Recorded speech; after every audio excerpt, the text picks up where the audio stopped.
So good afternoon. Thank you. First, I have to say thank you, Norm, for hosting this. And our biomass group, James Fisher is here, and Peter Lambrick, as well as Patricia saw just now, as well as the researchers I work with, Dr. Naresh and Dr. Emily Chang. And my colleague is here, Jake DeBrun from Omafra. So all the group who have attended this and the opportunity to work with them, as well as for this presentation, for a brief presentation for today's talk. So already we had a lot of discussion this morning, since morning. So a few slides, I just want to reiterate what we are doing with working with the groups as for what I've been working. So this first slide I just put, this is a strategy which Omafra has worked with the province for doing a soil strategy with researchers as well as the industry. I just want to emphasize why. So they're saying how the action items include the building carbon, soil carbon. Is one of the action items include soil carbon is because we are talking to this KTT on related to soil carbon. I am just putting it to show how healthy soils benefit to increase soil carbon. So this is one of the strategies that was being developed by the province. And this is there on the website, you can see. So what it says also, one of the items, so 82% of Ontario soils is losing CO2 to the atmosphere, and we need to build this organic carbon. So that's a critical aspect which we are working on, the different research what we are looking at. So this publication is there available on the website. You can see that data. So this slide I just put why we're looking at how Omafra work with the research components. What is our core business in terms of protection insurance, stewardship, as well as economic development for Omafra. So we have different pillars of our priorities. So how we work with the safety as a soil health is a critical, and water quality, sustainable production systems, and fostering economic development.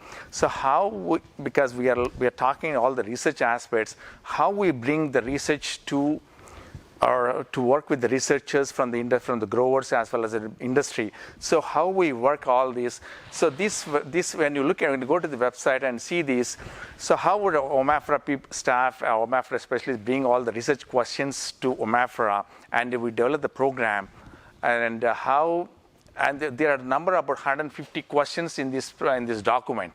So where a number of questions related to soil carbon, soil health, and the research projects are developed. We have a research funding program, and this is one of the programs. We have other programs too. So how we work with this industry as well as the growers to bring the questions, and then we address these research questions which we are looking at. So these are some of the priorities which we see. The soil health is a critical factor, and production systems is some of the priorities. So when you can look into this document on the website, it's there, and how these are the programs we work with and what are the priorities we see. So this is what we had talked also before, and this is a federal document on environment and climate change. So where we can see these are about $4 billion of what the programs have been developed. So one of the programs that we just saw in the Southeast presentation, agriculture climate solutions, another one which Naresh mentioned, the natural climate solutions.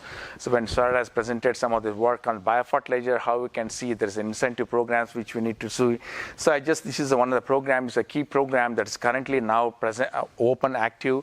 And at that, I just briefly give two programs. Under that, there's two streams, Living Labs and On-Farm Climate Action Fund. So this is a federal program. So the Living Labs program is another big program that's coming at the different provinces. So when we look at the programs, we can have all the details. So then these programs as key emphasis on sequestering carbon. That's why, and mitigating GHG gases.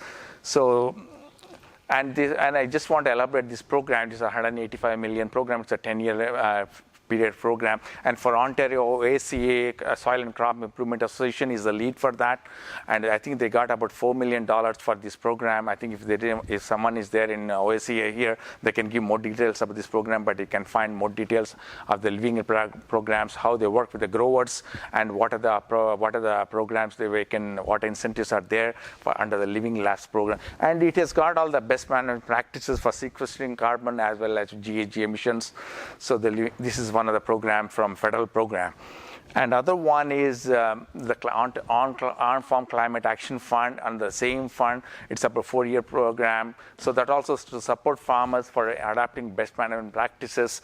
So this is also open program, which is currently active now. So and it is also very much active in terms of storing carbon. So these are some of the programs which currently add. So how do we this is what we are looking at, this data, this research data that has been presented since morning. This data will help us to quantify and see what are the programs are suitable, how can we present to this type of programs suitable.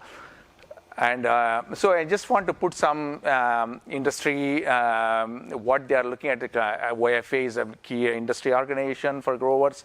So how are they providing position statements for sequestering carbon, and what are the other 2 organizations I've seen from the Search Farmers for Climate Solutions and Agriculture Carbon Alliance, another program, another organization. They're looking for carbon credits as well as carbon offsets. So how are this industry and soil and crop improvements? They also have, as I just put, one of the student from Naresh student, he got fund for through this sustainability fund for doing the research on soil carbon. So these are some of the organizations which are working on this area. And this is another one, this next generation policy framework. So why I'm just put is, so we like MAFRA, like Jake and me and some other colleagues, we have a policy colleagues. We bring all this research data as well as policy questions to our policy colleagues. So they'll be providing input to this is the framework that is currently coming to the next generation for the next framework for 23-28. So new programs and new policies will be developed. So this is now currently open for providing an input that will help the government also to provide some new programs and new incentives for farmers as well as for the industry. So this is currently open. This is a website. On the website you can see that we can provide the input for that. This is just a quick snapshot of why I just want to show how like MAFRA, how we work with the growers as well as industry to bring with their problems and bring to the researchers and to work with this research information. And then we provide this information to our policy colleagues where they can provide what are the programs or policies need to be developed for, especially for this is a KTD for carbon.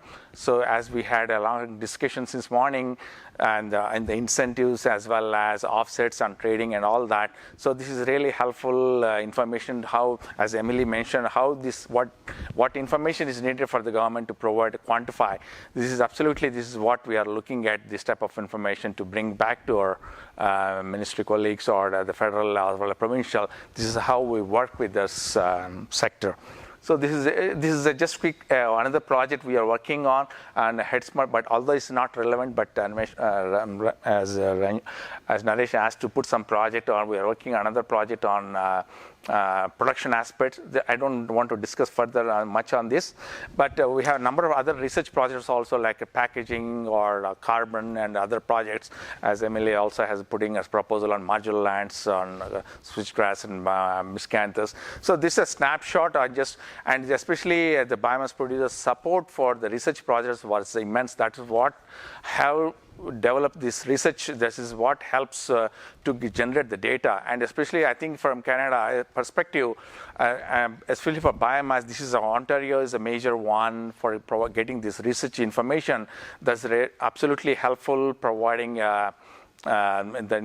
usually we get some calls also from other jurisdictions. So this is a type of carbon data or other data which we provide the research papers that were published. So this is how we get this information and helps to provide benefit to our province as well as for Canada. So this is really helpful for us. So yeah, just a brief what we had discussed this morning, but I just want to reiterate how we are working with the research community as well as the growers and how we are bringing these programs and policies for all benefit. So any questions or quick questions? So I just want to just briefly. Thanks again for all your time and. Thanks. And any questions for Mahendra? But no. I'd like to thank Mahendra for guiding us through since 2015, 16, for bringing us awareness of this funding program, so that as researchers we can apply to those funding programs, and then train HQPs. You can see we have 2 HQPs. We have already graduated 2 of them. So about 4 HQP students got funding from these programs, and so that's another training that the research is doing.